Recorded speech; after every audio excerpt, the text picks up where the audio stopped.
Another question I had, how has having these workshops helped you in your role?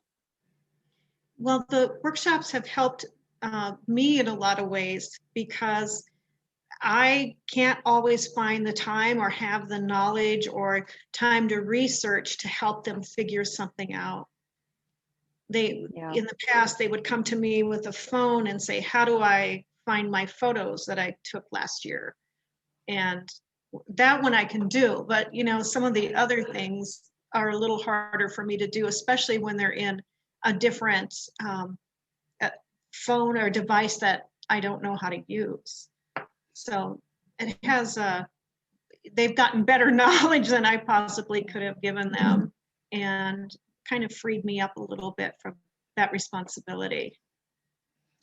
Great. I am so very glad to hear that, and I appreciate your vote of confidence there. So thank you, Connie. Thank you for meeting with me today.